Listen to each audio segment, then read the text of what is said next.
Welcome to No Nonsense Psychiatry, the podcast that cuts through the noise and the confusion surrounding mental health. My name is Mark and I'm your host, and my goal is to give you the clear, practical information you need to understand your own well-being. No jargon, no fluff, just honest, helpful tools to help you on your journey. Let's dive in. No nonsense. Marcus Aurelius, in his work Meditations, championed the Stoic principle known as the sphere of control.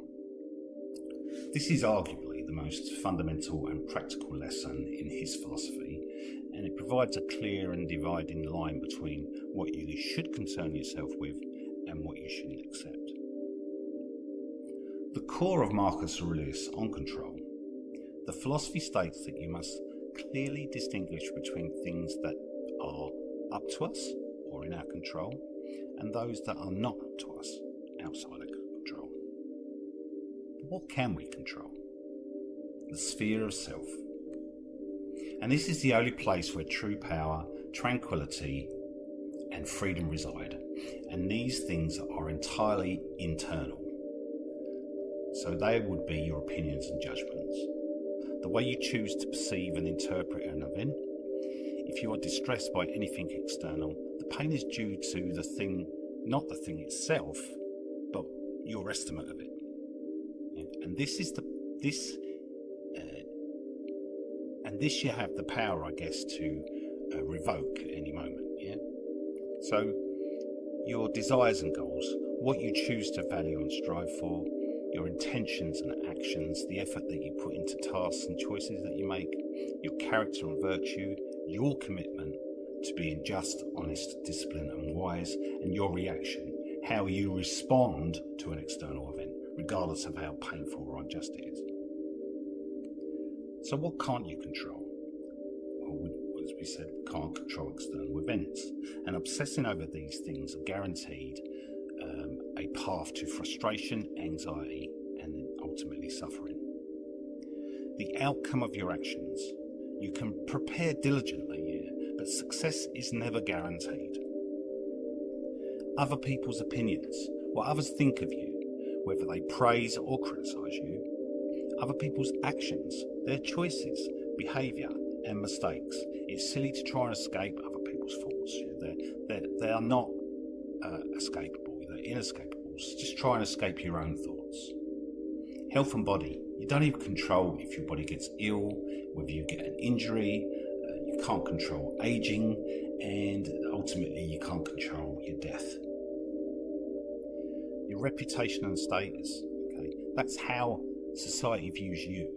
You can't control that. So other external circumstances, the weather, traffic, politics, random chance, fortune, fate, whatever you want to call it, are all out of your control. The entire philosophy can be summarised by this powerful line. You have the power over your mind, not outside events. Realise this and you will find strength. Marcus Aurelius. By focusing your energy exclusively on the internal world, your thoughts, values and actions, you become resilient, self-sufficient and impervious to the chaotic events of the outside world.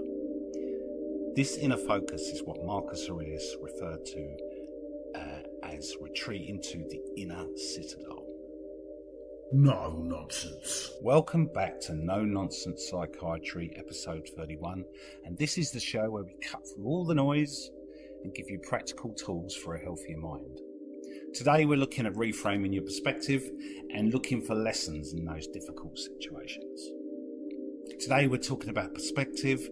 Life is full of setbacks, and a failure at work, a personal loss or a crushing disappointment. When these moments hit, our automatic no-nonsense reaction is usually to focus on pain, the injustice or the mistake. But what happens is that we get stuck in a negative loop, and that loop is a mental trap. It comes down. But what if you could change the game? So in this episode, we're unpacking a fundamental skill of resilience, cognitive reframing. We're not talking about denying your feelings or pretending that everything's fine. We're talking about shifting your focus from why did this happen to me to what can this teach me? You can't control every event, but you have 100% control over the meaning that you assign to it. We'll show you exactly how to distinct a difficult situation and intentionally look for the lesson, the strength, or the unexpected opportunity within it. So stay with us. Your mental health perspective is your most valuable asset. So let's learn how to reframe it. The first thing we're going to look at is catch it, check it, change it, the 3 C's.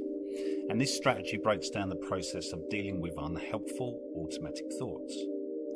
So let's look at catch it. Becoming aware of the negative or unhelpful thought that occurs. And this might involve noticing a sudden feeling of stress or sadness or anxiety, and then asking yourself, what was going through my mind? And an example of that might be, I really messed up on that presentation, or I'm terrible at my job. So we need to check that, don't we? We need to examine the evidence, challenge the accuracy and the validity of that thought, I'm terrible at my job. So you've got to ask yourself the Socratic questions. Okay? Socratic. What is the actual evidence of this thought? Is it 100% true? What evidence contradicts this thought? For example, past successes, compliments received. And finally, am I confusing a feeling with a fact? So the idea is that we change it and we develop a balanced reframe. So replacing unhelpful thoughts with a more balanced, realistic and neutral alternative. And that could be, I made a mistake in that presentation, which is normal. But I also successfully completed, say, task A and task B this week. And I can learn from this experience and do better next time. So you kind of practice compassionate self-talk here. And this is another strategy that involves shifting your internal dialogue from a harsh critic to a supportive friend. And we've talked about this in a previous episode. So ask your friend a question. When you are criticizing yourself or focusing on the negative, so you've got to ask yourself, this is you asking yourself as a friend, okay? When you are feeling critical. And then judgment, ask, what do I say to that friend in this exact situation? Likelihood is that you're going to be kind.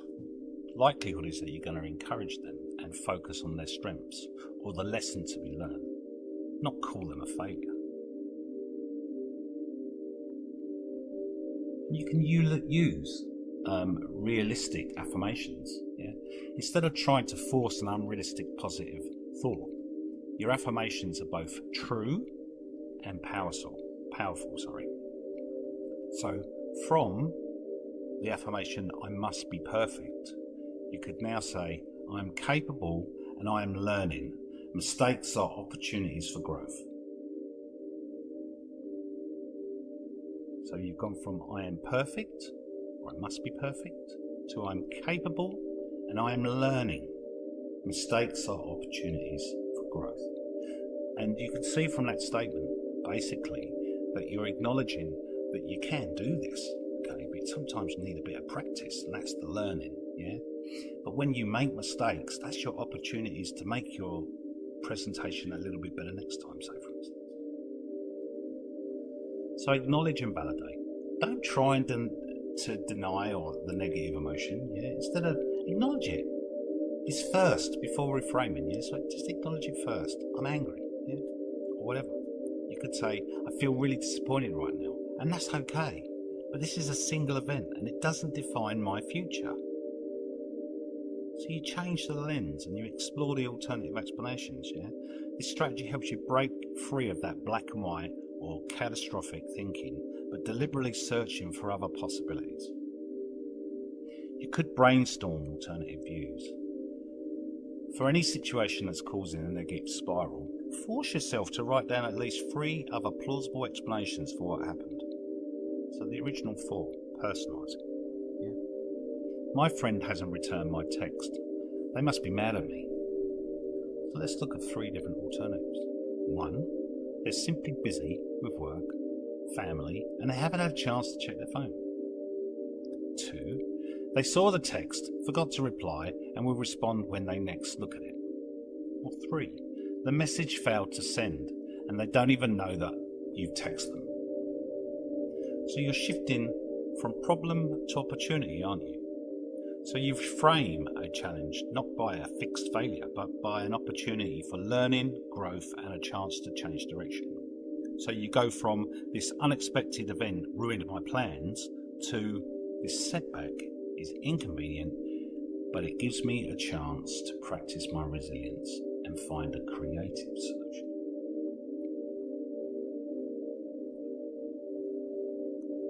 So we began this episode by acknowledging that life is a series of setbacks and that our natural initial responses is often pain and frustrations.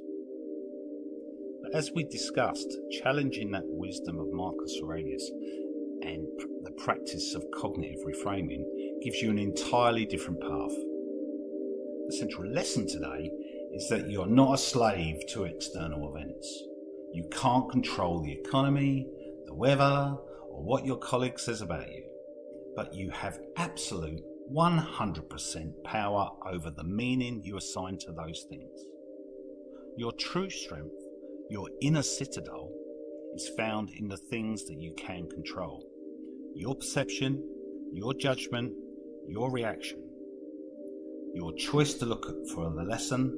The next time you face difficulty, don't just endure it, dissect it. Use the catch it, check it, change it model to challenge the negative script in your mind and ask yourself, what is the strength I'm developing right now? What is the new direction that this is forcing me to take? The lesson is always there and it's just waiting to be found. The act of looking for it is the difference between being a victim of your circumstances and being the master of your mindset. Thank you so much for tuning in to No Nonsense Psychiatry, episode 31, Reframing Your Perspective. Until the next time, take control of your thoughts and stay well.